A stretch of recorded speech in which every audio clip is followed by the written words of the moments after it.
Alright, good evening, gentlemen. My name is Steve, and this period of instruction will be on thorium and why it should be used as a nuclear fuel, and why it should be used as a green fuel. Does anyone know what thorium is? Yes. It's like the bathroom. It's like element. It's an element. It is an element. Yeah. Yeah, thorium is an element. Yes, I Alright. use the bathroom. I'm sorry. So, what is thorium? Thorium is a semi-radioactive element 2 places to the left from uranium on the periodic table. You can see it here, 2 places to the left from uranium. It's named after the Norse god Thor by Swedish chemist Jöns Jakob Berzelius, and it is 3 to 4 times more abundant than uranium by weight in the Earth's crust. Anyone have any questions about that? Yes. Why are those elements below? So the elements below are radioactive elements, which mean, they're radioactive elements, and they're also discovered later. So this is your standard periodic table, and then these were determined radioactive. So they were given their own section, since most radioactive elements have their own properties, such as the noble gases have their own, and the metals have their own properties. They were given their own space on the periodic table. Alright, so thorium as a nuclear fuel. Since thorium is more available, we will not have to worry about running out for some time. Thorium is a lot safer than uranium since it is fertile, not fissile.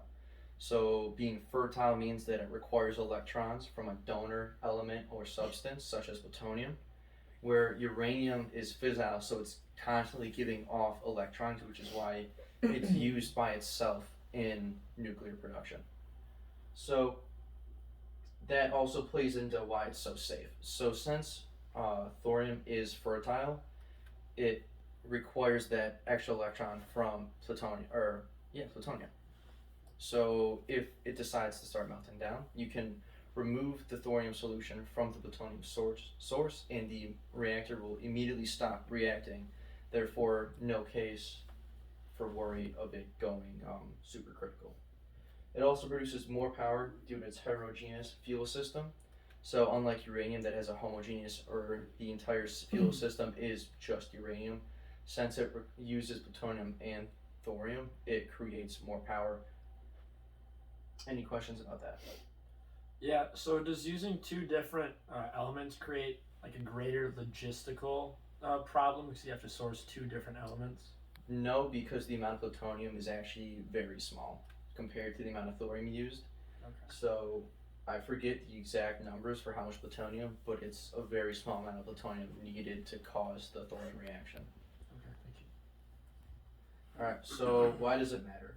940 million, or 13% of the world's population, does not have access to electricity. 3 billion, or 40%, does not have access to clean cooking fuel. So a lot of people consider natural gas and electricity clean cooking fuels. So a lot of places don't have access to natural gas like we do in the United States, because we have large shale deposits where we can frack for natural gas. Other places may rely on just wood burning, and some places don't even have access to the abundance of wood to use that. So electricity in general is a clean cooking fuel, because you can have electric stoves, you can have hot plates, and those aren't expensive to produce or maintain. So that will increase the cooking of people's food, which will reduce the amount of bacterial, fungal, and viral infections people get from eating uncooked food. Coal produces mercury, lead, sulfur dioxide, and nitrogen oxides when burned. Putting those harmful chemicals into the atmosphere is detrimental to the air quality, which obviously hurts us because we breathe in the atmosphere and the air around us. Those chemicals in our body are obviously not good for us. Alright, so why is it better?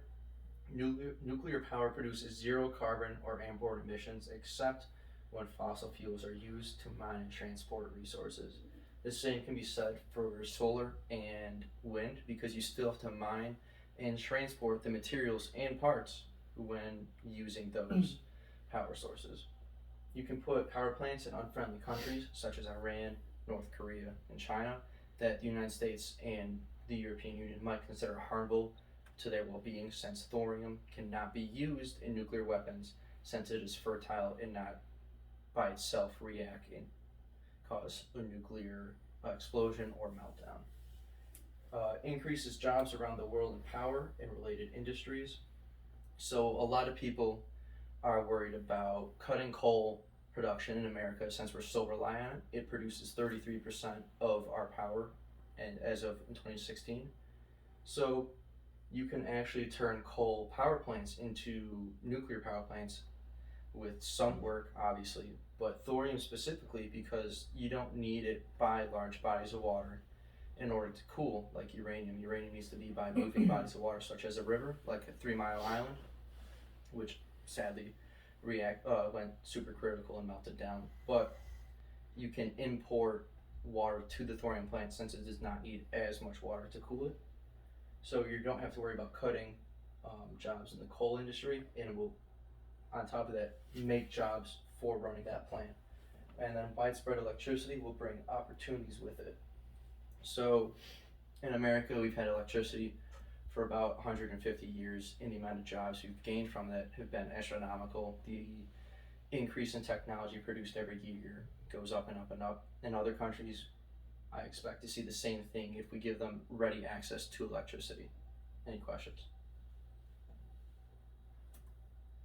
Alright, so thorium versus wind and solar. Wind and solar are right now kind of making headlines and really a part of talks in the House and Senate for green energies. So unlike solar fields and wind farms, thorium plants don't need specific placement. So what that means is you can really put a thorium plant anywhere you have the room for it, unlike a wind farm, which you may need to place on top of hills, near water, anywhere where you have high gusts of wind, constant or often. And solar fields you don't need to worry about putting a thorium plant somewhere specific, because a solar plant needs a place that gets a lot of sunlight, and it costs money, and it lowers the amount of electricity received when you have to transport it across long distances. So being able to put thorium plants in a lot of different places makes it more advantageous than using wind and solar. And also, as a closing point, thorium plants create more jobs instead of cutting them. Like I touched on with, instead of cutting jobs at a coal plant, we can just use thorium. Any questions? Yes. Does the nuclear waste produced by a thorium reactor, is it comparable to that of a traditional reactor? It's fractions of what is produced by a traditional uranium burning reactor. Very well. Fractions in terms of volume or in terms of like danger? Both. Okay. It is still radioactive, and it still takes time to obviously degrade, but it is fractions in volume, and it does not take as much time to degrade.